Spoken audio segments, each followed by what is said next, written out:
तो देखने पे न्यूज़ 18 ना खास प्रोग्राम ग्राउंड रिपोर्ट में अजकल करांगे प्रशासन गाँव नहीं और जी मुहिम जी है सरकार ने तरफों चलाई जा पई है। इस मुहिम ने तहत किस तरह के कार्यक्रम जड़े होने पेन और किस तरह लोग फायदा चुकने पेन, क्या कुछ खामियां अजय भी हैं, इन सारे चर्चा पर गल करने आज मेरे नाल सीनियर सिटीजन रजौरी ने हरीश और हरीश जी किस तरह का कार्यक्रम इतने रहा और जो चलना पाया पूरा प्रोसेस क्या आने पे किस तरह का प्रोग्राम है, कितना क्या फायदेमंद है। बड़ा अच्छा इनिशिएटिव आज एलजी सरकार ने लिया कि जड़े गुड गवर्नेंस के तहत आज प्रशासनिक अधिकारी जड़े ग्रां ग्रां भी जाने पेन और लोगों ने सुध लेने पेन, तो बड़ा अच्छा इनिशिएटिव है। इस तो पहले भी केंद्रीय सरकार ने एक इनिशिएटिव लिया जिस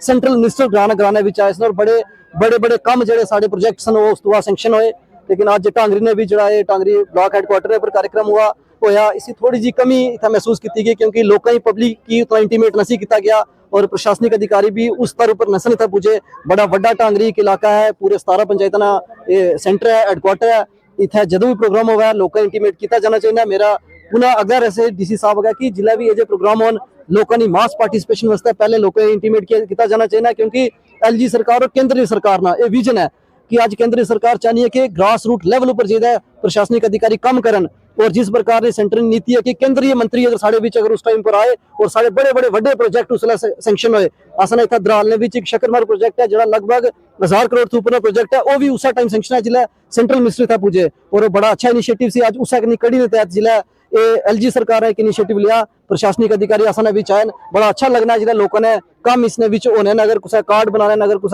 कोई अवेयरनेस कैंपेन चलाई जानी है, कुछ लोन लेने उसके बारे दसिया जाना है। लेकिन अगर पब्लिक ने मास पार्टिसिपेशन हुआ उसका इंटीमेट लोगों ज्यादा से ज्यादा किया जाना चाहिए। इस कमी नहीं वजह जो लोगों सही टाइम और इनवाइट नहीं किया गया, काफी लोग इसे आई सकने से नहीं पूछ सके। बिल्कुल कमी रही है, बिल्कुल हेडक्वार्टर है टांगरी और सेंटर है 17 पंचायतों और इस ब्लॉक ना हेडक्वार्टर और इतना बड़ी वड्डी पार्टिसिपेशन लोगों नहीं हो सकनी और लोग चाहने के लिए प्रशासनिक अधिकारी हवन उन्होंने पार्टिसिपेशन हुआ क्योंकि ग्रां ने लोगों ने हिली टेरन एजी डेमोग्राफी है जी एजा एरिया के लोगों ने बड़े सारे ऐसे काम होने ऐसे मसले होने जो चाहने के इतना वो पब्लिक ने अपने एडमिनिस्ट्रेशन ने रखी सकन पुट कर सकन क्योंकि एक इंडिविजुअल जिला जाएगा कुछ ऑफिस उसी उतनी ऑब्लिगेशन नहीं मिलनी जिला डोर स्टेप पर प्रशासन आएगा तो उतना जिला एक यूनाइटेडली जिला लोग अपने कुछ ग्रां ने कुछ मोड़े ने कुछ महल्ले ने आवाज चुकने उस काम ही वो पुटअप किया जाना और उसका लाभ मिलना है। लेकिन आज बड़ी कमी इस प्रोग्राम में भी देखी गई, लोगों ने बड़ी घट पार्टिसिपेशन से और उसमें इको कारण से कि लोगों ने बड़े घट इंटीमेट किया गया। और अगर प्रशासनिक अधिकारी जिले कोई भी कार्यक्रम करन जिस सरकार ना खर्चा होना जिस पूरे डिपार्टमेंट इंगेज किया जाना चाहिए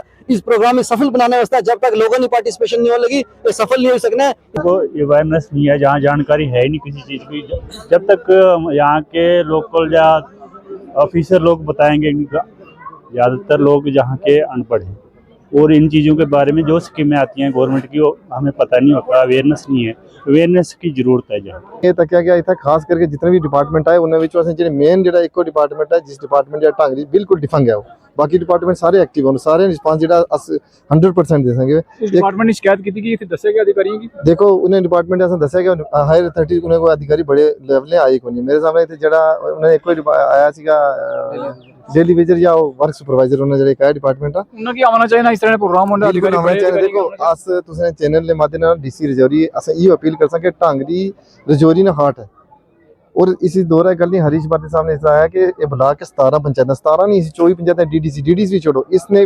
साढ़े जो एजुकेशन हब है वाला और एजुकेशन हब ने इसने 4-5 कॉन्स्टिट्यूएंसी ने बच्चे इधर पढ़ने पे रजौरी कॉन्स्टिट्यूएंसी ने बच्चे भी टांगरी इधर पढ़ने पे बुद्धल कॉन्स्टिट्यूएंसी ने बच्चे इधर पढ़ने पे दराल कॉन्स्टिट्यूएंसी ने बच्चे भी इधर पढ़ने पे कालाकोट कॉन्स्टिट्यूएंसी ने भी इधर पढ़ने पे ज्यादा फोकस करने की जरूरत है। बिल्कुल टांगरी एक ऐसा एरिया है कि टांगरी समझ लो कि एक पूरा शरीर माइंड है पूरा जरा कि एक बंदे बॉडी ना माइंड है वाला और अगर इसने पर फोकस नहीं किया जान लगा मेरी हम्बल रिक्वेस्ट ये भी रही चैनल के माध्यम कि डीसी साहब एक बार खुद एक टांगरी ना जो है दरबार लगवाने वाला उसने भी अपू आवन मौके पर आवन क्योंकि एक ऐसा एरिया है जिसने भी क्योंकि एजुकेशन जी है सारी इधर ही सारी निकलनी है इस जगह अगर मेन अगर एक जगह टांगरी च अगर सही तरह दरबार लाया जाए तो मेरे मी लगना कि लोगों की अवेयरनेस जी पूरी 5 कॉन्स्टिट्यूएंसी में जा सकती है। कुदरत ने कुदरत जरूरी है कि सारे अफिसर इतने आना बहुत जरूरी है और लोगों की समस्याएं सुनना बहुत जरूरी है। लोगों ने क्या कि सूचना असी टाइम पर नहीं मिली जिन संदेश टाइम पर नहीं मिले जिस वजह संख्या इतने घट हुई है और लोगों की अपील है जिला इंतजामिया अगे कि इन तमाम मसले हल जो फौरी तौर पर किया जाए। प्रशासनिक अधिकारी जो